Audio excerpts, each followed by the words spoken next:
ஊழல் சக்தின்னு சொன்ன அதிமுக வந்து ஏன் வந்து இவங்களெல்லாம் வந்து கடனை வாங்குறாரு, ஏன் வாடகைக்கு எடுக்கிறாரு? நம்ம இதுவரை ரெட்டை இல்லைன்னு சொன்னா இனி விசில்னு சொல்லுவோம், தலைவரை ஏற்றுக்கொள்வோம், விஜய் அவர்களை ஏற்றுக்கொள்வோம்ட்டு இப்போ வந்திருக்காங்க. விஜயபாஸ்கர் ஸ்கொயர்ஸ் அவங்க வருகின்ற போது திமுக என்ன கேள்வி கேட்குன்னா, இதுதான் நீங்க மாற்று சக்தியை நீங்க வைக்கிறதா?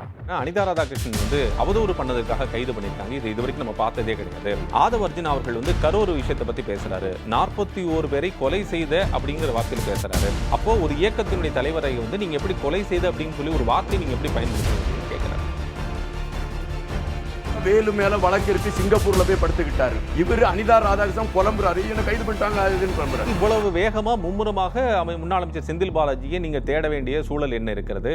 அப்படி என்ன அவர் வந்து தவறு செய்து விட்டார் அப்படி போன்ற திமுகவினர் அது ஒரு கேள்வியாக வைக்கிறார். திமுகவில் நான் பட்டியல் போடட்டா, குற்ற பின்னணிகள் யார் யார் மேல இருக்கு, என்னென்னலாம் பண்ணிட்டு வந்தாங்கன்னு பட்டியல் போட்டா.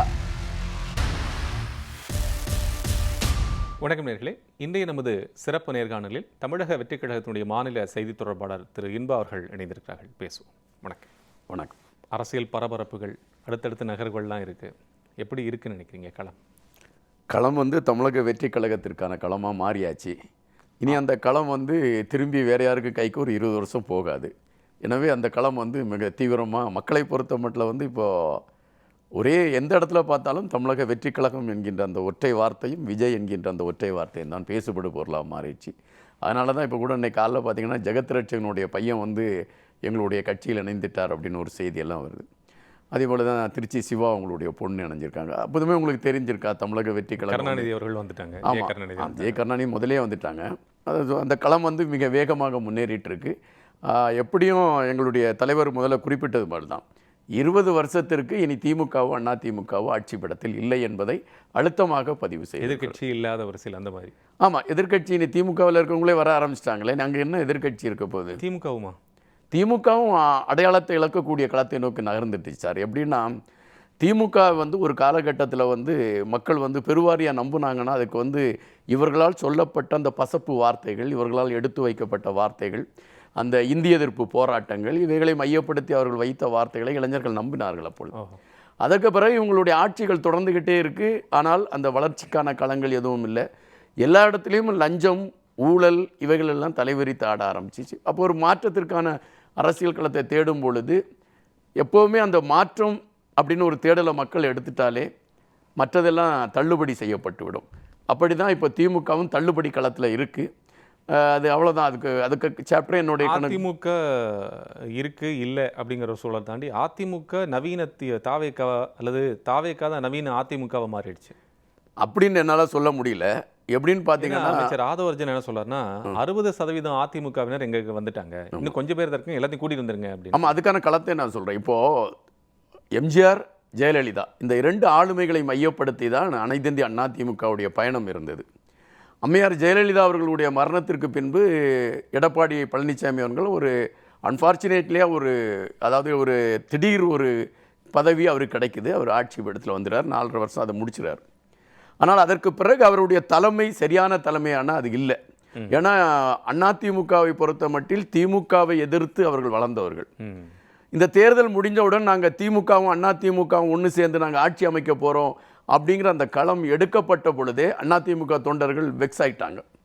என்னடா இவர் நம்ம திமுகவை எதிர்த்து இவ்வளோ காலம் பயணிச்சுட்டு இருக்கோம், திடீர்னு பார்த்தா திமுகவோட கூட்டணி அமைச்சு நம்ம போய் ஆட்சி பீடத்தில் உட்காரணுன்ற ஒரு எண்ணத்தோடு இவங்க செயல்பட்டுருக்காங்களே அப்படிங்கச்சுமே அந்த தொண்டர்களும் சரி, அந்த 2ஆம் கட்ட தலைவர்களும் சரி ஒரு விரக்தியின் உச்சத்துக்கு போயிட்டாங்க. வழக்கமாக நிர்வாகிகள் வந்து இந்த காரணத்தை இப்போ தாவேக்கல வந்து சேரும்போது சொல்கிறாங்க. நீங்கள் சொல்கிறீங்க தொண்டர்களே வந்துட்டாங்க அப்படின்னு சொல்லி. ஆமாம், தொண்டர்கள் இப்போ தொண்டர்கள் சாரசாரியாக வந்துட்டு இருக்காங்க. இன்னைக்கு பார்த்தீங்கன்னா இன்னைக்கு பனையூரில் சாரசாரியாக வந்து தொண்டர்கள் சேர்ந்துட்டு இருக்காங்க. இந்த நடிகர் ரவி மரியா வந்து அதிமுகவின் மிகப்பெரிய ஆளுமையான ஒரு பேச்சாளர். அவர் இன்னைக்கு மாறி வந்து சேர்றார். அப்படி பார்த்துக்கிட்டிங்கன்னா ஒட்டுமொத்தமாக மக்கள் என்ன நினச்சாங்க, நம்ம எம்ஜிஆர் ஐயாவை பார்த்து வந்திருக்கோம், ஜெயலலிதாவை பார்த்து வந்திருக்கோம், அதற்கு பிறகு நமக்கான ஆளுமையான ஒரு தலைமை யாருன்னு அவங்க தேடுறாங்க. அதிமுகவில் இல்லை. அதிமுக இவர் போய் எங்கள் திமுகவோட வித்துருவாரோ எடப்பாடி அப்படிங்கிற ஒரு பயம் வரும் பொழுது நாம் தலைவருடைய பெயரை சொல்லக்கூடிய, தலைவருக்கு ஒரு மரியாதை கொடுக்கக்கூடிய ஒருவராக எங்களுடைய தலைவர் விஜய் அவர்கள் இருக்கிறார்கள்.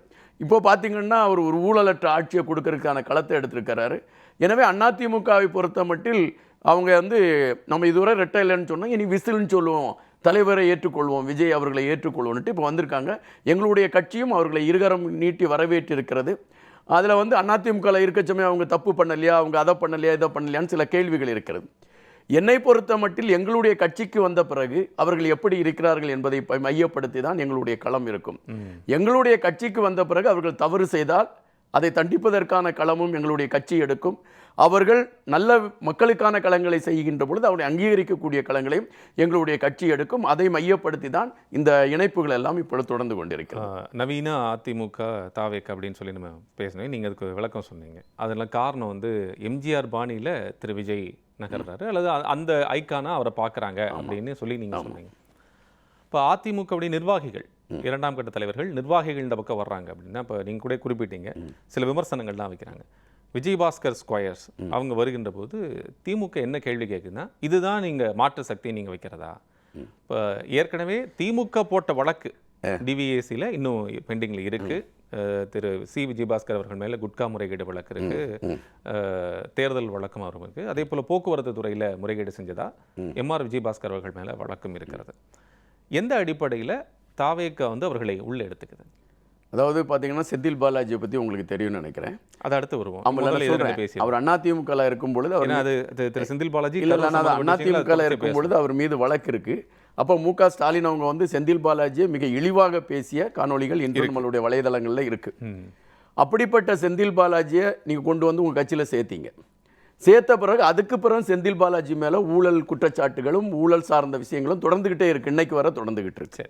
அப்போ அதை உங்களால் கண்ட்ரோல் பண்ண முடியல. ஆனால் இப்போ விஜயபாஸ்கர் ஆகட்டும், அவர் அந்த 2 விஜயபாஸ்கர் அவங்க 2 பேருமே வந்திருக்காங்க. வந்து எங்களுடைய கட்சியில் இணைந்து அவர்கள் எங்களுக்கு கட்சியில் இணைந்த பிறகு அவர்கள் மீது விமர்சனங்கள் வருகிறது. அதாவது எங்கள் கட்சி அவங்களுக்கு ஒரு பதவி கொடுக்குது, பதவி கொடுத்த பிறகு அவங்க ஏதோ தவறான பாதையில் செல்றாங்க அப்படிங்கிற ஒரு களம் வருகின்ற பொழுது அதற்கான ஒரு கேள்வியை எடுத்து வைக்கலாமே தவிர, முன்பு அவர்கள் அதை செய்தார்கள், உங்கள் கட்சிக்கு அவரை எப்படி சேர்த்து கொண்டீர்கள் என்பது கேள்வி அல்ல. ஏன் இந்த கேள்வி வருதுன்னா சார், திமுக என்ன சொல்றாங்க அப்படின்னா, ஏற்கனவே திமுக மேல இந்த விமர்சனம் இருக்குது. அதாவது அதிமுகல இருந்து ராஜகண்ணப்பனோ சேகரபாபு அவர்களோ இந்த மாதிரி வரிசையா ஒரு நிறைய பேரை நீங்க பட்டியலிட்டு சொல்லலாம், அவங்கெல்லாம் வந்து மாறிட்டாங்க. இது திமுக அதிமுக. எங்க இவங்க 2 பேருமே தப்பு பண்றாங்க. தாவேக தூய்மையான சக்தின்னு போர்ட்ரேல் பண்ண திரு விஜய் ஏன் இப்போ வந்து இந்த நகர்த்தி, அப்ப ஊழல் சக்தின்னு சொன்ன அதிமுக வந்து ஏன் வந்து இவங்களெல்லாம் வந்து கடன் வாங்குறாரு, ஏன் வாடகைக்கு எடுக்கிறாரு? உங்ககிட்ட இருக்கக்கூடிய நீங்க தான் சொல்றீங்க 30 ஆண்டு காலமாக இந்த இயக்கத்தை கட்டி பாதுகாத்து வந்திருக்கக்கூடிய போஸ்டர் ஓட்டினவங்க, சாப்பாட்டுக்கு வழி இல்லாமல் ஒவ்வொரு நாளும் வந்து மக்களுக்கு சேவை செஞ்சவங்க, அவங்களுக்குலாம் அங்கீகாரம் கிடைக்காம வெளியேந்து வர்றவங்களை உள்ள விட்டினா உள்ள இருக்கவங்க என்ன பண்ண போறீங்க? எதுக்கு ஊழல் சக்திட்டேருந்து நீங்க கடன் வாங்குறீங்க அப்படிங்கிற கேள்வியை ஊழல் சக்திட்டேருந்து நாங்கள் கடன் வாங்கல. இப்போ வந்து அவங்க வந்து எங்களுடைய கட்சியில் வந்து இணையணும்னு அவங்க வந்து விருப்பப்பட்டு வராங்க. அந்த அப்படி விருப்பப்பட்டு வாரவங்களை வந்து எங்கள் கட்சிக்கு நீ முன்னாலே நீங்கள் எப்படி இருந்தீங்க கேள்வியோட எங்கள் கட்சியில் இணைந்த பிறகு நீங்கள் எப்படி செயல்படுகிறீர்கள், அதுதான் எங்களுடைய கேள்வி. நாங்கள் இப்போ கட்சி தொடங்கி 2 வருஷம் ஆயிருக்கு. 2 வருஷத்தில் நாங்கள் ஆட்சியை பிடிச்சிருக்கோம். மக்களுடைய பெருவாரியான ஒரு ஆதரவு எங்களுக்கு இருக்குது. இப்போ எங்களுடைய கட்சி தான் அடுத்தது ஒரு நான் முதல்ல சொன்னதான் 20 வருஷத்துக்கு எங்களுடைய கட்சி தான் ஆட்சி படத்தில் தொடர இருக்கிறது.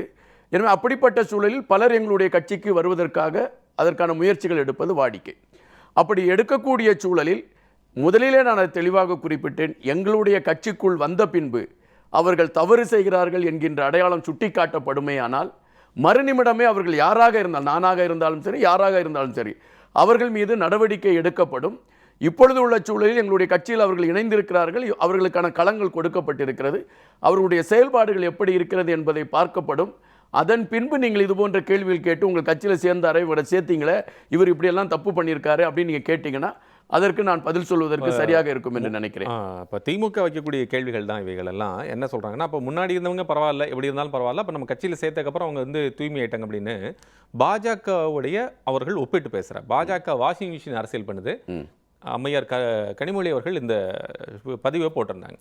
மேலே இருக்கக்கூடிய அரசு, மத்தியில் இருக்கக்கூடிய பாஜக அரசு இடி போன்று இருக்கக்கூடிய அவைகளை வைத்து பயமுறுத்தி எப்படி மாற்றுக் கட்சியிலேருந்து தனக்கு தேவையான ஆட்களை வந்து சேர்த்து கொள்றாங்களோ, அவங்க கட்சிக்கு வந்ததுக்கப்புறம் எப்படி ஒரு வாஷிங் மிஷினில் உள்ள போட்டு அவங்க புனிதர்களாக மாறுகிறார்களோ, அது மாதிரி இங்கே வந்து அவங்க தாவேக்கல சேர்ந்த உடனே புனிதர்களாக மாறி விடுகிறார்கள், தூய்மையானவர்களாக மாறி விடுகிறார்கள்.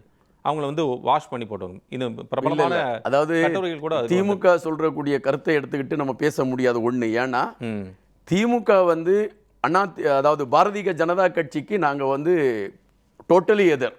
நாங்கள் வந்து இங்கே மதசார்பின்மையை மையப்படுத்திய களம், நாங்கள் பாரதிய ஜனதா கட்சியை எதிர்த்து பயணிக்கக்கூடியவங்க அப்படிங்கிற ஒரு அழுத்தமான பதிவை திமுக பண்ணிட்டு இருக்கு.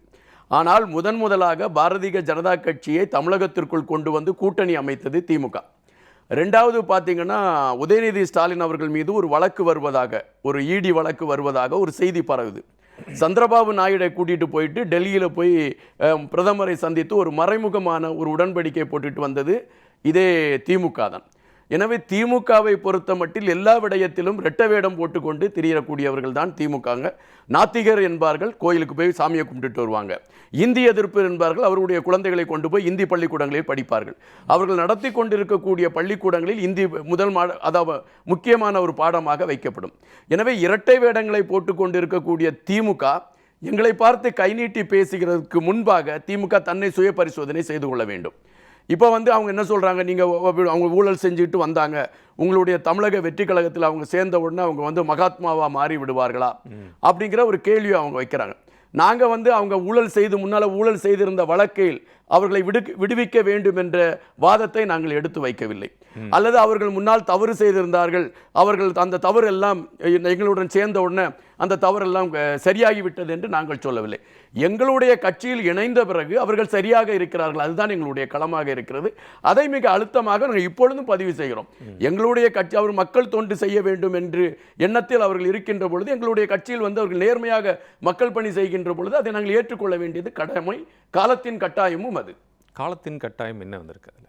அவங்க கட்சி இப்போ ஒரு கட்சி தோற்குது அப்படின்னா அந்த கட்சி வந்து தோற்பதிலிருந்து மீட்டெடுக்க வேண்டியதான ஒரு தலைவருடைய வேலையாக இருக்கும். அப்படித்தானே இருக்கணும். அப்ப இருக்கக்கூடிய இடத்துல போனா இருக்கக்கூடிய இடத்துல இருந்து இன்னொரு இடத்துக்கு நகர்கின்ற போது அப்ப நான் அந்த கட்சிக்கு அந்த தோத்து விட்டது, அதுக்காக நான் அந்த கட்சிக்கு மாறுறேன்னு சொல்றது வந்து சரியானதா இருக்கு? இல்ல தோத்து விட்டதுனால இவங்க வந்து மாறல.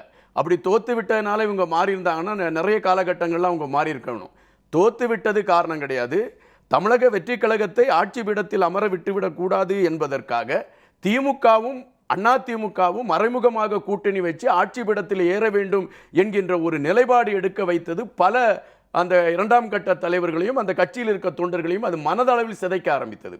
அந்த சிதைப்பின் வெளிப்பாடு தான் இனி எடப்பாடியை நம்பி நம்ம பயணித்தால் நம்மளை கொண்டு போய் திமுகவில் கொண்டு போய் அடமானம் வச்சிருவாரு. இன்னைக்கு கூட ஒரு தோழர் அதாவது ஒரு காணொலி பதிவிட்டிருக்காரு. அதில் அவர் கொதித்து போய் பேசியிருக்கக்கூடிய விடயமும் இதாக தான் இருக்கு. எங்களை வந்து போய் நீ போய் திமுக கூட கூட்டணி வைக்கிறேன்னு சொல்லி பேசிட்டே ஐயா, எப்படி நாங்கள் எங்களால் தொடர முடியும் அப்படின்னு அந்த ஒரு கொதிப்பு அவங்க எடுத்து வைக்கிறாங்க. அந்த கொதிப்பு நிலையில் அவங்க பேசுறாங்கன்னு நீங்க சொல்றேன். இப்போ இன்னைக்கு தாவேக்கால சேரக்கூடிய பெரும்பாலான முன்னாள் அமைச்சர்கள், எம்எல்ஏக்கள், முன்னாள் சட்டமன்ற உறுப்பினர்கள் அவங்க எல்லாம் சொல்றது கூட, முன்னாள் அமைச்சர்கள் சொல்றது கூட இதை சொல்றாங்க. தாவேக்கா வந்து நாங்கள் ஒரு மாற்று சக்தியாக பார்க்கிறோம்.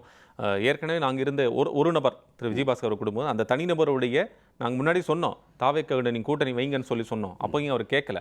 அதே மாதிரி ஆட்சிக்கு வந்துட்டாங்க, மக்கள் வந்து ஏகோபித்தமாக வாக்கு கொடுத்துருக்குறாங்க ஒரு மாற்றத்தை நோக்கி. அப்பவும் நாங்கள் சொன்னோம் அப்படின்னு சொல்லி திரு விஜயபாஸ்கர் குறிப்பிடுறாரு. இணைப்பு நிகழ்ச்சியில் பேசினார். அதே போல் திரு எம்ஆர் விஜயபாஸ்கரும் குறிப்பிட்டிருந்தாங்க. இதில் என்ன கேள்வி வருது அப்படின்னா, எடப்பாடி பழனிசாமி அவர்கள் முதலமைச்சராக தன்னை முன்னிறுத்த வேண்டும் என்ற அடிப்படையில் அவர் திமுகவோட போய் சேர்றேன் அப்படின்னு சொன்னார். அது எங்களுக்கு ஒத்து போகலை அப்படின்னு சொல்லி இவங்க சொல்றாங்க. அதனால நாங்கள் வந்து தாவேக்காக்கு வந்துட்டோம். இன்னொரு ஆப்ஷன் அவங்க சொன்னாங்க, திருமாவளவன் அவர்களை வந்து முதலமைச்சர் வேட்பாளராக அறிவித்தோம். அப்போ வந்து எடப்பாடி பழனிசாமி வேண்டான்னு சொல்லிட்டாரு சி.வி. சண்முகம் அவர்கள் சொன்னாங்க. இப்போ அந்த டைம்ல வந்து அதே திமுக தானே பின்னாடி சப்போர்ட் பண்றதாக சொல்லப்படுது. அப்போ மட்டும் அவங்க வேண்டான்னு சொல்லலையே.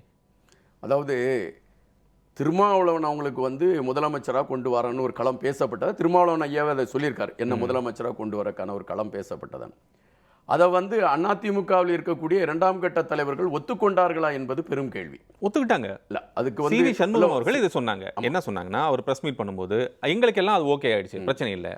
அப்பயும் திமுக தான் பின்னாடி சப்போர்ட் பண்ண போகுது. இல்ல அதான் அவர் ஒரு சி.வி. சண்முகம் மட்டும் சொல்வதை வச்சு நம்ம அந்த கணக்கில் எடுக்க ஒட்டுமொத்தமா அந்த நம்ம அங்க நிறைவேற்ற நம்ம பேசின களத்தை வச்சு சொல்றேன். அதாவது அவங்க என்ன சொன்னாங்கன்னா, இப்படி ஒரு பேச்சுவார்த்தை தொடங்கப்பட்டது. அதாவது திருமாவளவனை இது பண்ணலாம் அப்படின்னு ஒரு பேச்சுவார்த்தை, ஐயா திருமாவளவன் அவங்கள முதலமைச்சர் ஆக்கலான்ட்டு ஒரு பேச்சுவார்த்தை தொடங்கப்பட்டது. அதற்கு எங்க கட்சியில இருக்கக்கூடிய பெரும்பாலானவர்கள் எதிர்ப்பு தெரிவித்த காரணமும் இருந்துச்சு. அதனால சில தடைபாடுகள் ஏற்பட்டது அப்படிங்கிற ஒரு செய்தி அங்க வலுவாகவே பதிவாயிட்டு இருந்துச்சு. எனவே எல்லாரும் அதை வந்து ஏத்துக்கிட்டாங்க அப்படிங்கிற ஒரு களம் இல்லை. எப்படி எந்த சூழலையுமே திமுகவோடு அதாவது திமுகவோடு இணைந்து ஒரு கூட்டணி வைப்பதில் பெரும்பாலானவர்கள் அதிமுகவில் எதிர்த்தார்கள் என்பது மறைமுகமாக இருந்த ஒரு செய்தி. அது ஒரு கட்டத்தில் அவங்களுக்கு அது வெடிப்பா. அதாவது எனக்கு என்ன கேள்வி நான் புரிஞ்சுக்க விரும்புறேன்னா, எடப்பாடி பழனிசாமி அவர்களை முதலமைச்சர் வேட்பாளராக அறிவித்தது அதற்கு திமுக பின்னின்று சப்போர்ட் பண்ணுது அப்படிங்கறது பிரச்சனையா, அல்லது திமுக பின்னின்று திமுகவும் அதிமுகவும் கூட்டணி வைப்பதே பிரச்சனையா அப்படின்னா, திருமாவளவன் அவர்களை முன்னிறுத்திருந்த போது திமுக அதிமுக கூட்டணி ஒவ்வாமை வரவில்லை, தாவேகாவுடன் நாங்கள் வருகின்றன்னு சொல்லுகின்ற போது அதிமுக திமுக கூட்டணி சொல்லும்போது ஒவ்வாமை வருகிறதா? ஒவ்வாமை வரலன்னு நம்மளும் நீங்களும் அங்க கட்சிக்குள்ள இருந்து அங்க இரண்டாம் கட்ட தலைவர்கள் கூடி பேசினல என்ன பேசினாங்கிறது நமக்கு தெரியாது. அங்க ஒவ்வாமை இல்லை அப்படின்னா ஏன் எடப்பாடி பழனிசாமி அதற்கான களங்களை எடுத்து அடுத்த மூவுக்கு அவர் போயிருக்கலாம். ஆனால் ஒவ்வாமை இருந்துச்சு, அங்கே எதிர்ப்புகள் பதிவாயிட்டு இருந்துச்சு, அதற்கான களங்கள் இருந்தது என்பது உண்மை. ஏன் கேட்குறேன்னா சார், அதிமுகவுடைய எம்பி இன்பதுரை என்ன சொன்னார்னா, இவங்கெல்லாம் முதல்ல மாற்று சட்டமன்றத்தில் மாற்று வாக்களிச்சாங்க, தாவேகாவுக்கு ஆதரவு தெரிவித்து சட்டமன்றத்தில் வாக்களிச்சாங்க, 145 அவர்களுடைய பெரும்பான்மை பலம் வந்துருச்சு, 44 வந்துருச்சு. அப்படிங்கிற சூழ்நிலையில் அதற்கு பிறகாக இவங்க மேல் நடவடிக்கை எடுக்கணும்னு அந்த கட்சியுடைய பொதுச் செயலாளர் கூடிய எடப்பாடி பழனிசாமி அவர்கள் சபாநாயகருக்கு ஒரு கடிதம் கொடுக்கிறார். மறுபடியும் அதுக்கப்புறம் இவங்க நாங்கள் போய் மன்னிப்பு கேட்கிறோம் அப்படின்னு அங்க இருக்கக்கூடிய 4 பேரை தவிர, இசக்கி சுப்பையா அவர்களை 4 பேரை தவிர மிச்சம் இருக்கக்கூடியவங்களும் போயிட்டாங்க. அப்படி போன உடனே இவங்க மேல எடுக்கப்படாத நடவடிக்கையை நீங்க நிப்பாட்டி வைக்கணும் அப்படின்னு சபாநாயகருக்கு மீண்டும் எடப்பாடி பழனிசாமி ஒரு பொதுச் செயலாளர் முறையில் கடிதம் கொடுக்கிறார். அப்ப இவங்க எல்லாம் மன்னிப்பு கடிதம் கேட்டு வந்திருக்கிறார்கள் என்று இன்பதுரை எம்பி சொன்னார். சபாநாயகர் இவர்கள் மேல் நடவடிக்கை எடுக்க முடியாது, எடுக்க வேண்டாம் அப்படின்னு ஒரு பரிந்துரையை எடப்பாடி பழனிசாமி சொன்னா அப்படின்னா, அன்று இந்த சூழல் உங்களுக்கு தெரியவில்லையா, இன்றுதான் உங்களுக்கு தெரிகிறதா அப்படின்னு ஒரு கேள்வி வைக்கிறார். இல்லை, இதில் எப்படின்னா அதிமுகவுக்குள் நடைபெற்று கொண்டிருக்கக்கூடிய தனிப்பட்ட கருத்து மோதல்கள், அவங்க மன்னிப்பு கேட்டாங்க, என்ன சொல்றாங்க, அவங்க மன்னிப்பு கேட்டாங்க. எதுக்கு கருத்து மோதல் காரணமாக தான் அவங்க தாவேகா நோக்கி நகர்றாங்கிறதுக்காக தான் இந்த கேள்வி. இல்லை, கருத்து மோதல்ங்கிறது முதல்ல அவங்களுக்கு கருத்து மோதல் எதில் ஏற்படுதுன்னா, திமுகவும் அதிமுகவும் கூட்டணிங்கிற அந்த இதுலேயே அவங்களுக்குள்ள பிளவு ஏற்பட்டுச்சு. ரெண்டாவது பார்த்தீங்கன்னா அந்த பேச்சுவார்த்தை நடைபெற்று கொண்டிருக்க சமயத்தில் CV சண்முகம் புதுச்சேரியில் போய் ஒரு பேச்சுவார்த்தைக்கான களம் உருவாக்குனதுக்கான காரணம் அதுதான். அதான் ஒட்டுமொத்தமாக பார்த்தீங்கன்னா அதுதான் களம். அதுக்கு பிறகுதான் அவங்க முடிவெடுக்கிறாங்க, நம்ம தமிழக வெற்றி கழகத்திற்கு நம்ம அதாவது ஆதரவு தெரிவிப்போம் அப்படின்ட்டு அந்த நம்பிக்கை வாக்கெடுப்பில் அவங்க ஆதரவு தெரிவிக்கிறாங்க, அந்த 25 பேர். ஆமாம். அதுக்கு பிறகு இவங்க மேலே சட்டமன்ற உறுப்பினர் பதவி இவங்களை விளக்கணும்னு சொல்லிட்டு எடப்பாடி ஐயா லெட்டர் கொடுக்குறாரு. லெட்டர் கொடுத்தோன்னே தங்களுடைய சட்டமன்ற பதவி போயிடும், அதாவது மக்கள் தேர்ந்தெடுத்திருக்காங்க, ஒரு 25 பேர் இடைத்தேர்தலை சந்திக்கணும், ஒரு களம் வந்துடக்கூடாது அப்படிங்கிறக்காக அவங்க மன்னிப்பு கேட்டு அவங்க திருப்பி போய் அந்த கட்சியில் போய் அவர்கிட்ட பேசியிருக்கணும். அவரும் பார்த்துருப்பார், நமக்கான இப்போ MLAக்கள் 25 பேர் போகிறான்னா அது பெரிய இழப்பாச்சே அப்படிங்கிற ஒரு எண்ணத்தில் அவர் அந்த மன்னிப்பை ஏற்றிருக்கணும். இதுதான் நடந்திருக்கணும். அதற்கு பிறகு அவங்களுக்குள்ள என்னென்ன பேச்சுவார்த்தைகள் ஓடிச்சு அதை குறித்த செய்திகள் நமக்கு தெளிவாக தெரியாது. ஒன்று. ரெண்டாவது தமிழக வெற்றி கழகத்தை பொறுத்த மட்டில் நாங்கள் போய் அதிமுகவில் இருக்கக்கூடிய அந்த 25 பேரை நீங்கள் எங்களுக்கு கூட வாங்க, எங்களுக்கு கூட நீங்கள் சேர்ந்துருங்கன்னு சொல்லி நாங்கள் போய் அவங்கள்ட்ட பேசலை, அவங்களா தான் எங்களுக்கான ஆதரவு கொடுத்தாங்க. அதுபோல் இப்போ இசக்கி சுப்பையா அவர் என்ன சொல்லியிருக்காரு, நானாக அதான் என் மனசால நானே ஏற்றுக்கிட்டு தான் இந்த ராஜினாமாவை நான் கொடுத்துருக்கேன் அப்படின்னுட்டு இசக்கி சுப்பையா சொல்லியிருக்காரு. அதை மரகதம் குமாரவேல் அவங்க சொல்லியிருக்காங்க, எல்லாருமே அதுதான் சொல்லியிருக்காங்க. எனவே தமிழக வெற்றி கழகத்தை பொறுத்த மட்டும் நாங்கள் மக்களை நம்பி மக்களுடைய ஆதரவோடு நாங்கள் ஆட்சியை பிடித்திருக்கோம், மக்களுக்கு நன்மை செய்வதற்கான களத்தை எடுத்துக்கொண்டு பயணிக்கிறோம். இதில் அதிமுகலேருந்து சேர்றவங்களை நாங்கள் சேர்த்துக்கிறோம், அவ்வளோதான்.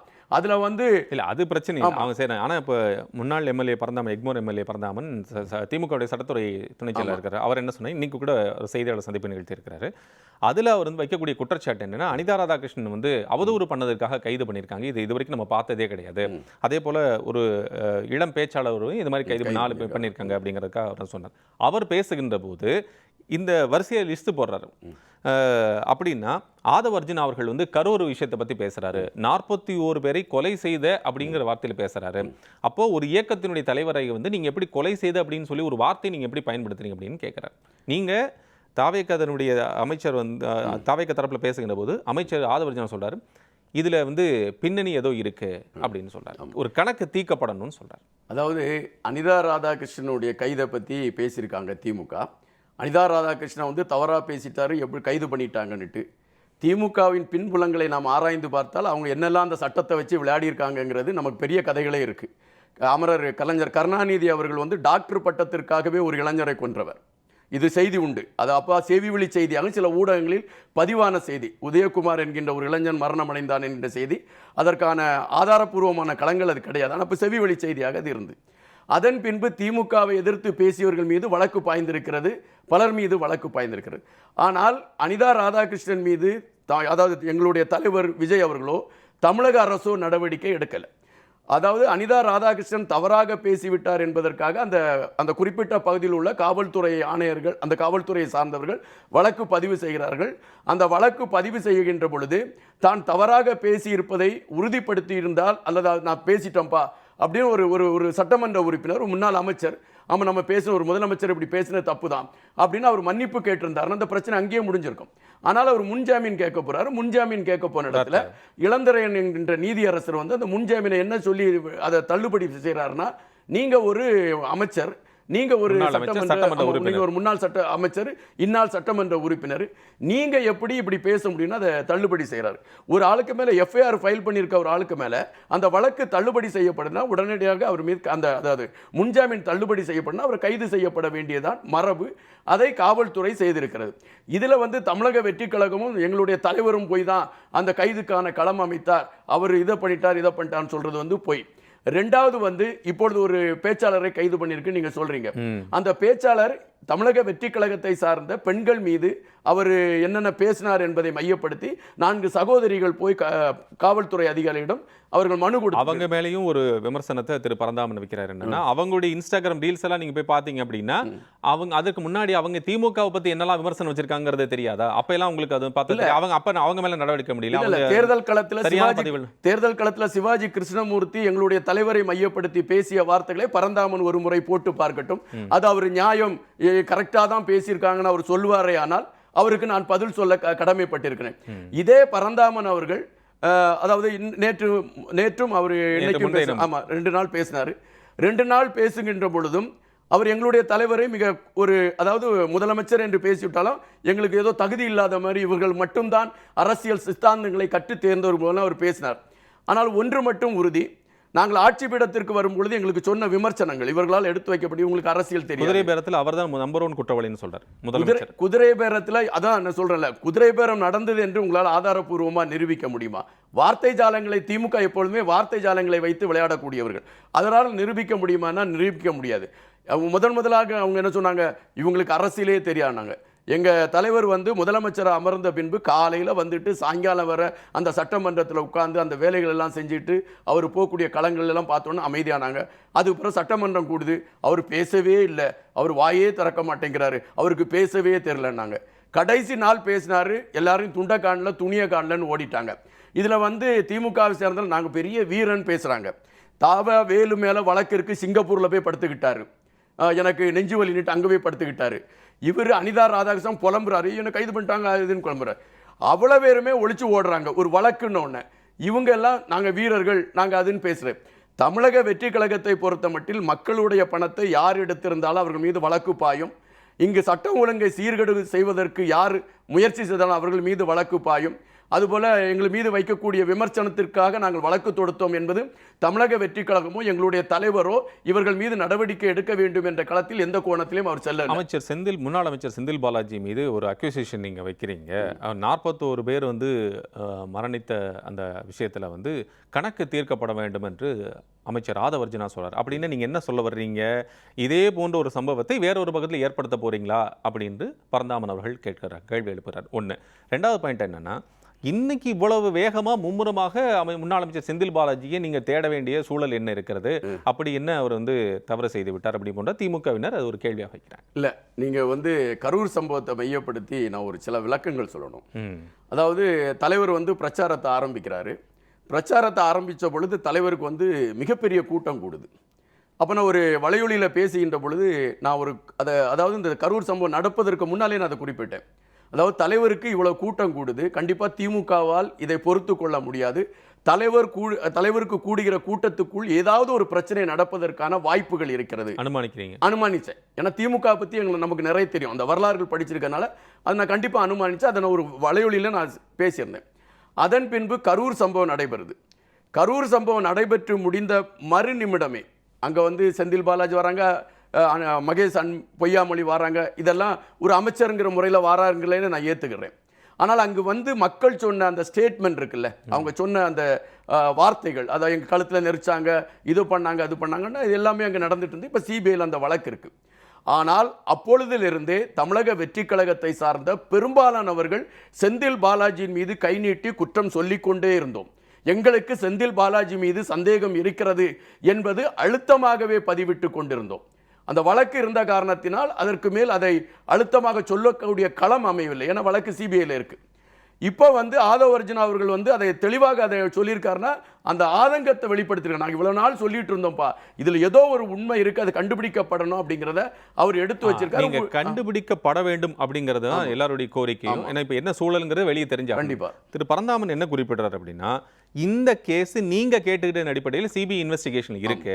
அப்படி என்ற சூழ்நிலை ஏதோ ஒரு கணக்கு தீர்க்கப்பட வேண்டும் என்று நீங்க சொன்ன ஒரு கட்சியுடைய தலைவரை நீங்க வந்து அதற்கு காரணம் என்று சொல்லுகின்ற போது ஒரு மிஸ் இன்டர்பிரேஷன், நீங்களே ஒரு அதை மாற்று திசை நோக்கி செல்வதாக அமைக்க ஆகாதா அப்படின்னு ஒரு கேள்வி எழுப்புறாரு. இல்லை, இன்னைக்கு பார்த்தீங்கன்னா தினமலரில் ஒரு செய்தி, அந்த செய்தி என்னன்னா ஒரு 2 பேர் திமுகவில் இருக்கக்கூடிய ஆளுமைகளாக இருக்கக்கூடிய 2 பேர் சேர்ந்து தான் இந்த குதிரை பேரம் நடத்துவதற்கான களங்களை எடுத்து எம்எல்ஏக்களை விலை கொடுத்து வாங்கிவிடலாங்கிற முயற்சிகளை எடுப்பதற்கு அவர்கள் பின்புலமாக இருந்துதான் செந்தில் பாலாஜி, அசோக் குமார், தியாகராஜன், திருநாவுக்கரசு, நரேஷ் போன்றவர்கள்லாம் செயல்பட்டார்கள் என்பதுதான் இன்னைக்கு தினமலரில் சொல்லியிருக்கக்கூடிய செய்தி. அதற்கு அதாவது திமுகவின் தலைவராக இருக்கக்கூடிய ஸ்டாலின் அவர்கள் அதற்கு உடன்படவில்லை, அவருக்கு அது தெரியாமல் நடந்திருக்கு அப்படின்னு ஒரு செய்தி இருக்கு. அப்படின்னா திமுகக்குள்ள என்ன நடக்கு என்பதற்கு, அதாவது ஒரு 2 பேர் தனியாக ஒரு செக்டர் பண்ணிட்டு இருக்காங்க, அது தலைவருக்கே தெரியாமல் நடந்துகிட்டு இருக்குன்ற ஒரு செய்தி தான் அது தினமலர் வெளியிட்டு இருக்கக்கூடிய செய்தி. இந்த செய்தி நடைபெறுகிறது அப்படிங்கிற போது அப்போ எங்களுடைய ஆட்சியை கவிழ்க்க வேண்டும் என்கின்ற களத்தோடு உங்களுடைய கட்சியில், அதை பரந்தாமன் பேசுகிறாரே, உங்களுடைய கட்சியிலிருந்து எங்களுடைய எம்எல்ஏயிடம் 35 கோடி ரூபாய் கொடுத்து நீங்கள் எங்களுக்கு அதை நம்பிக்கையில்லா தீர்மானத்தை சபாநாயகர் மீது நாங்கள் நம்பிக்கையில்லா தீர்மானம் கொண்டு வர இருக்கிறோம், அதற்கு நீங்கள் வாக்களிக்க வேண்டும் என்று நீங்கள் பேசியிருக்கிறீர்கள் என்றால், அது ஊர்ஜிதப்படுத்தக்கூடிய களங்கள் அரங்கேறிக்கிறீர்கள் என்றால், நீங்கள் ஒரு மானஸ்தமான தமிழனாக இருப்பீர்கள் என்றால், நீங்கள் முதலிலே எங்களுடைய கட்சியில் இப்படி ஒரு தவறு நடந்திருந்தால் அவரை கட்சியை விட்டு நாங்கள் நீக்கிவிட்டோம் அப்படி நீங்க சொல்லிட்டு பேசுவதாக இருந்தால் அது நாங்களும் அவர் சொல்றது நியாயம் இருக்கு அப்படின்னு நம்ம பார்க்க முடியும்.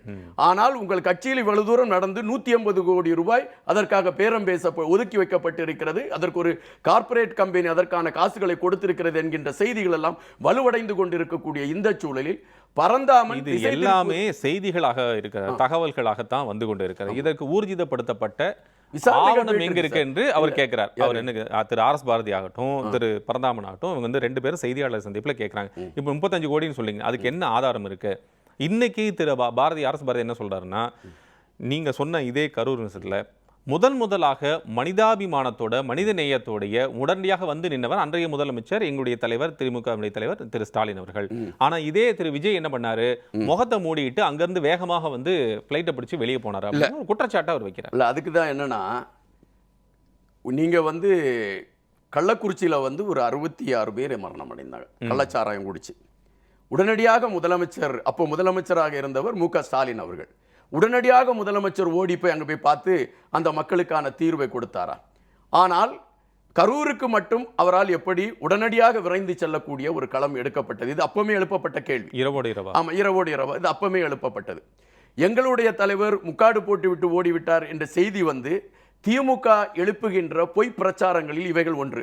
எம்ஜிஆர் அவர்கள் தனி கட்சி தொடங்கிய பொழுது கூத்தாடி என்றார்கள், மலையாளி என்றார்கள், விசிலடி சாங்குஞ்சி என்றார்கள். அதன் பின்பு எம்ஜிஆருக்கு வேற நிறைய கதைகள்லாம் சொன்னாங்க. அது பிறகு எம்ஜிஆர் அமெரிக்காவில் போய் அட்மிட் ஆகி உடல்நலம் பாதிக்கப்பட்ட பொழுது, கருணாநிதி நான் கொஞ்சம் ஊழல் செஞ்சிட்டேன், என்னை மன்னிச்சுக்கோங்க, இந்த ஒரு தடவை மட்டும் என்னை மன்னிச்சு வாக்களிங்க, நீங்க இந்த வாக்கு என்னை வெற்றி பெற வச்சிங்கன்னா எம்ஜிஆர் வந்த உடனே நான் அவர் கையில் கொடுத்துறேன், அந்த பதவிக்காக அப்படி பேசினாங்க. அப்போ அவர் ஊழல் செய்தாருங்கிறத அவர் ஒத்துக்கிட்டார். இப்படித்தான் திமுகவுடைய அந்த களங்களே இருந்திருக்கு. இந்த கரூர் சம்பவத்திலே அதுதான் எங்களுடைய தலைவருக்கு அங்கிருந்து வந்த காவல்துறை அதிகாரிகள், நீங்க இங்க இருக்காதீங்க, நீங்க போயிருங்க, அப்படி அவர் இல்லை நாங்கள் பார்த்துட்டு தான் போவோம்னு சொன்ன பொழுது நீங்க போயிருங்கன்னு சொல்லி காவல்துறை அதிகாரிகள் அனுப்பி வைத்ததின் காரணமாகத்தான் எங்களுடைய தலைவர் அங்கிருந்து கிளம்பினார். மற்றபடி இவங்க சொல்கிற மாதிரி அவர் ஓடி வந்துட்டார், ஒளிஞ்சு வந்துட்டார், அந்த கதையே இல்லை. நாங்கள் அப்போ எங்கள் தலைவர் வந்து உண்மையிலே அன்னைக்கு வந்து திரும்பி நான் போகிறேன், கரூருக்கு போகிறேன்னா கண்டிப்பாக தமிழக வெற்றி கழகத்தை சார்ந்த பெருவாரியான தொண்டர்கள் உள்ளே பூந்து வருவாங்க. அப்படி வரும்பொழுது இந்த காவல்துறை அதிகாரிகள் எங்களுக்கான பாதுகாப்பை உறுதிப்படுத்தி இருப்பாரா, அல்ல அங்கே இருக்கக்கூடிய மக்களுக்கான பாதுகாப்பை உறுதிப்படுத்தி இருப்பார்களா என்றால் அது கேள்வி கணைகள். எனவே அந்த நேரத்தில் எங்களுடைய தலைவர் அவர் அந்த காவல்துறை அதிகாரிகள் சொன்னதை கேட்டுதான் அங்கிருந்து வெளியேறினார். ஒரு நிறைவாக உங்ககிட்ட ஒரு கேள்வி. திரு பரந்தாமன் வைத்திருந்த விமர்சனத்தில் இதில் ஒரு கேள்வி இந்த கவுன்சில் ஆஃப் மினிஸ்டர்ஸ் இருக்காங்க, அவங்களே எல்லாமே வந்து கிரிமினல் மினிஸ்டர்ஸாக இருக்கிறாங்க. யார் மேலும் திரு ஆதவர்ஜினா ஒரு பின்புலத்தில் லாட்ரி பின்புலத்தில் இருந்து வர்றாரு, இப்போ பவுடர் மினிஸ்டர் இருக்கிறார் என்று ஒருவரை குறிப்பிட்டு சொல்கிறார். ஸ்ரீவைகுண்ட எம்எல்ஏ மேலே அலிகேஷன்ஸ் இருக்கு, அவங்க மேலே என்ன நடவடிக்கை எடுத்திருக்காங்க, இப்படிலாம் பேசினவங்க மேலே என்ன நடவடிக்கை எடுத்திருக்கிறாங்க என்று வரிசையாக ஒரு பட்டியலிட்டு சொல்கிறார். நான் ஒரே ஒரு இது சொல்கிறேன் சார். திமுகவை பொறுத்த மட்டும் 7 தாதாக்கள் இருக்கிறாங்க அந்த கட்சியில். 7 தாதாக்கள் தான் அமைச்சர்கள். யாரெல்லாம்னா ஐயா சேகர் பாபு ஐயா, அவர் வந்து தலைநகரம் அவருக்கு, மகேஷ் பொய்யாமொழி, அது பிறகு இப்போ அனிதா ராதாகிருஷ்ணன், மூர்த்தி, அப்புறம் இவர் செந்தில் பாலாஜி, இவங்க எல்லாமே அவங்களுக்கான ஒரு குறுநில மன்னர்கள் இதில் பயணித்தவங்க. இதில் வந்து எங்களுடைய கட்சியை சார்ந்தவர்கள் முதலில் இவர்களுக்கு அரசியல் தெரியாதுன்னாங்க. அப்புறம் இவங்க வந்தோடனே இவங்களுக்கு மேலே குற்ற பின்னணிகள் இருக்குது அப்படிங்கிறாங்க. திமுகவில் நான் பட்டியல் போடட்டா குற்ற பின்னணிகள் யார் யார் மேலே இருக்குது, என்னென்னலாம் பண்ணிட்டு வந்தாங்கன்னு பட்டியல் போட்டால் அது வந்து தனிப்பட்ட விமர்சனத்துக்குள்ளே போயிடும். அது ஏன்னா நான் நாகரிகமான ஒரு அரசியலை பேசணுங்கிற காலத்தினால அதை குறித்து நான் பேச வரல. எங்களுடைய கட்சியில் இருக்கக்கூடிய ஒரு தவறு இப்போ வந்து ஒன்றும் இல்லை. ஒரு இங்கே நம்ம தாம்பரம் தொகுதியில் வந்து ஒரு இளைஞர் ஒருவர், அதாவது கட்சியை சார்ந்த ஒருவர் வந்து ஒரு மணல் அள்ளக்கூடியவங்கள்ட்ட போய் அவர் சண்டை போட்டு அந்த புக்லைன் இதை தகராறு பண்ணார்னு கட்சியின் அடிப்படை உறுப்பினர்லேருந்தே அவர் அப்புறப்படுத்திட்டோம். இல்லை, அதே மாதிரி யார் யார் மேலே கட்சியிலேருந்து யார் யார் மேலே இதெல்லாம் வருதோ உடனே நீக்கப்படுறான். எந்தவித பாகுபாடு இல்லை. அவர் எந்த பதவி வைத்தார், எந்தெந்த பாகுபாடும் இல்லை. இது விமர்சனங்கள், அதாவது இவங்க மேலே இப்படி தனிப்பட்ட விமர்சனங்கள் வருது அப்படிங்கும்போது அதை விசாரிக்கக்கூடிய களங்கள் எடுத்து அதற்கு மீது நடவடிக்கை எடுப்பதற்கான ஒரு களங்கள் எடுத்துக்கிட்டு இருக்கோம். திமுகவை பொறுத்த மட்டில் திமுகவில் அதாவது ஒரு கவுன்சிலர் ஒரு பெண்ணிடம் பாலியல் வன்கொடுமை செய்தார் என்கின்ற ஒரு செய்தி அப்பொழுது உண்டு. அதாவது அவர்கள் ஆட்சியில் இருந்த பொழுது என்ன நடவடிக்கை எடுத்தார்கள் என்பது இதுவரை அவர்களால் சொல்ல முடியுமா என்றால் சொல்ல முடியாது. எல்லா இடத்திலுமே ஊழல் சார்ந்த களங்களை அவர்கள் தலைவிரித்து ஆட விட்டார்கள். அந்த ஊழல்களை தடுப்பதற்கான களங்கள் எடுத்தால் நீங்கள் ஒன்றும் இல்லை சார். ஒருத்தர் வந்து திமுகவில் வந்து ஒரு ஒன்றிய செயலாளராக இல்லை ஒரு நகர செயலாளராக வட்டச் செயலாளராக வச்சுக்கோங்களேன். அவன் வட்டச் செயலாளர் ஆகும் பொழுது ஒரு கசங்கின சட்டையோடு வந்து நிற்பான். ஒரு மாதம் பார்த்தீங்கன்னா அவர் கையில் பிரேஸ்லெட்டு, கழுத்தில் பெரிய சேலை, ஒரு இனோவா காரு. இந்த பணம் எப்படி வந்தது என்று அந்த கட்சி தலைமை சிந்திக்காதா? அப்போ மக்களுடைய பணங்கள் இப்படியெல்லாம் கொள்ளையடிக்கப்பட்டு இப்படியெல்லாம் வீணடிக்கப்பட்டது. இவங்க திமுக வந்து இப்போ எங்களுக்கு மேலே வேறு என்னெல்லாம் சொல்லலான்னு பார்த்தாங்க, வேறு நிறைய சொல்லி பார்த்தாங்க சார், ஒன்றுமே நடக்கலை. இனி இவங்க வந்து அக்யூஸ்டுகள், இவங்க வந்து கிரிமினல்கள். இனி மக்கள் அதை முடிவு செய்வாங்க. நாங்கள் கிரிமினலா, மக்களுக்காக நாங்கள் இருக்கிறோமாங்கிற மக்கள் முடிவு செய்வாங்க. திமுக பொறுத்தப்பட்ட இப்போ சொல்கிறேன் சார், இன்னும் ஒரு 15-20 வருஷத்துக்கு ஆட்சி வரப்போகிறது கிடையாது. அந்த கட்சியில் இருக்கவே இப்போமே இங்கே ஜம்ப் பண்ண ஆரம்பிச்சிட்டாங்க. இனி ஒட்டுமொத்தமாக திமுக, என்னுடைய கணிப்பு சரியாக இருந்தால் அக்கா அழகிரி அவர்களுடைய அண்ணன் அழகிரி அவர்களுடைய மகள் கூட எங்களுடைய கட்சியிலே சேர்ந்து விட்டார். இனி கொஞ்ச நாள் போனால் உதயநிதி அவர்களுடைய மகன் இன்பநிதி கூட எங்களுடைய கட்சியில் சேருவதற்கான வாய்ப்புகள் தான் இருக்கிறது என்று நினைக்கின்றேன். ஒட்டுமொத்தமாக திராவிட முன்னேற்ற கழகத்தை உதயநிதி ஸ்டாலின் என்கின்ற ஒரு பிம்பம் சிதைத்து அழித்து விட்டது என்பதுதான் நிஜம். நீங்கள் இந்த கரூர் விஷயத்தை பற்றி பேசினதுனால இந்த கேள்வி கேட்கணும்னு தோணுது. ஏன்னா அது ஒரு விமர்சனமாக வைக்கப்படுகிறது.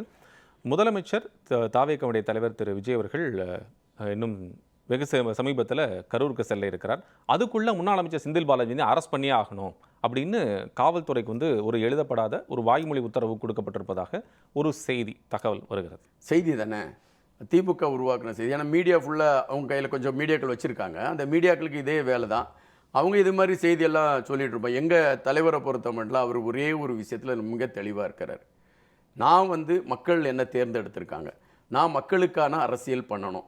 மக்களுக்கு இப்போ பார்த்தீங்கன்னா சார், நீங்கள் ஒன்றும் இல்லை, ஒரு காலகட்டத்தில் நம்ம ஏதாவது ஒரு பட்டா போட போகிறோம் இல்லை ஏதாவது ஒன்று போட போகிறோன்னு போய் கேட்டுங்கன்னு வச்சுக்கோங்களேன், உடனடியாக ஒரு 10,000 ரூபா கொடுத்துருங்க, உங்களுக்கு நாளைக்கே பட்டா எல்லாம் ரெடி ஆயிடணும். இன்றைக்கி ஏதாவது ஒரு இடத்துல போய் சொல்லுங்கள் சார், எழுதி கொடுங்க சார், நாங்கள் ஆன்லைன்லேயே உங்களுக்கு எல்லாம் பண்ணி உங்களுக்கு அனுப்பிடுவோம் சார்.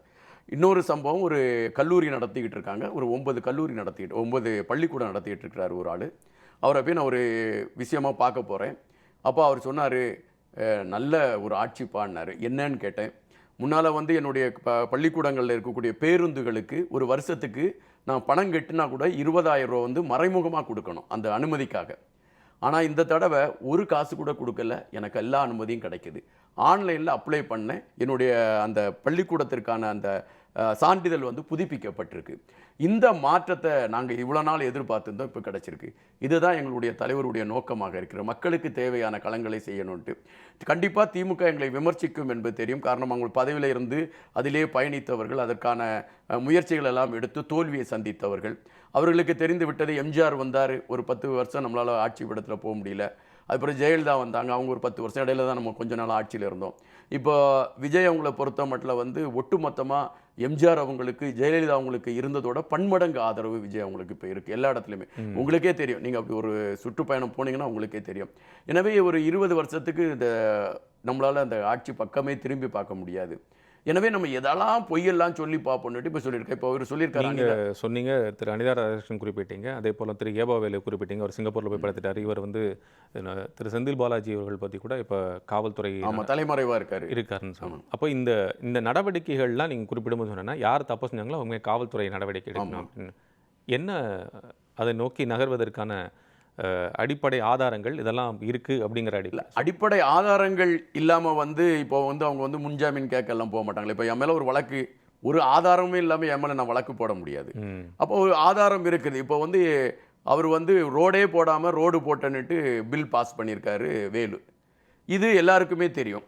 அதுக்கு பிறகு பார்த்தீங்கன்னா செந்தில் பாலாஜி வந்து அப்பத்துலேருந்தே அவருக்கு மேலே இருக்கு, அவர் பிணையில் இருக்கக்கூடியவர். இப்போது ஆட்சியை கவிழ்ப்பதற்காக அவர் கூடி பேசின அந்த விஷயங்கள் எல்லாம் பரபரப்பாக பேசப்படுது. இது திமுக வட்டாரத்திலே பேசுகிறாங்க. நம்ம தலைவருக்கே தெரியாமல் ஏன் செந்தில் பாலாஜி இப்படியெல்லாம் செஞ்சார் அப்படின்னு ஒரு கருத்து அவங்க வட்டாரத்திலே பேசப்படுது. அப்போ இதில் உண்மை இருக்குங்கிறது உண்மை. ரெண்டாவது பார்த்தீங்கன்னா அனிதா ராதாகிருஷ்ணன் மேலே வழக்கு இல்லையா சார்? நீங்கள் சொல்லுங்கள், நாங்களாம் அந்த வழக்கை போட்டோம். அனிதா ராதாகிருஷ்ணன் மேலே வழக்கு இருக்குது. அவர் இப்போ சொல்லியிருக்காரு 6 மாதத்தில் இந்த ஆட்சி கவிழ்ந்து விடும் அப்படின்னு சொல்லியிருக்காரு. அப்போ அது திமுகவில் உள்ள எல்லார் மனசுலையும் இந்த ஆட்சியை கவுக்கணுங்கிறத ஒரு எண்ணமாக வச்சுருக்காங்கங்கிறது உங்களுக்கு தெரியுதா?